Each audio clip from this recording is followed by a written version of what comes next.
Now it's your turn to solve a one-step linear inequality, and then practice graphing the solution set on a number line and also writing it using interval notation and set builder notation. Stop this video, take a moment to write out your answer to this problem in your lecture outline packet, and then turn the video back on to check your answer.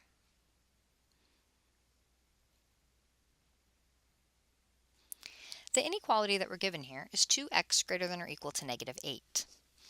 As we look at this, on the left we have 2x and we want x all on its own. So to get x on its own, we will need to divide each side by that 2 that we see as a coefficient on x. So we'll take our 2x and we're going to divide it by 2.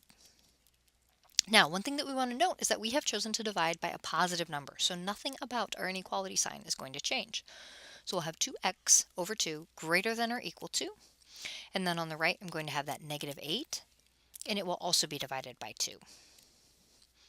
Simplifying that, on the left I'll get x, and my symbol will still be greater than or equal to. Then on the right, when I take -8 and divide it by 2, I'll get -4. So the inequality that I have is x greater than or equal to -4. Now I'll graph that on the number line, and the first thing I want to do is label it with my variable, which is x. And now I'll mark off tick marks. I need to be able to see -4 pretty clearly, so I'll make each tick mark worth 1 unit.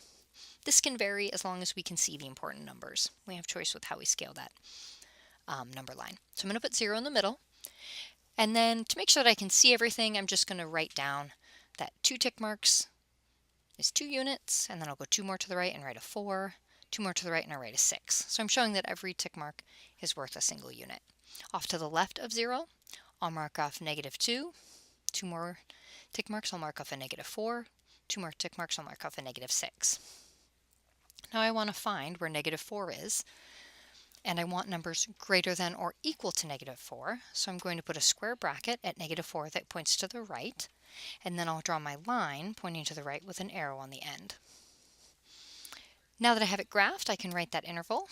I'm going to have -4 with that same square bracket, and then a comma and infinity to show it goes on indefinitely. And then when I write set builder notation, this is going to be the set of x. I'll use that such that bar, so I have a curly set bracket, an x, a straight such that bar, and now I'll put that inequality in x greater than or equal to -4, and then I'll end it with another curly bracket.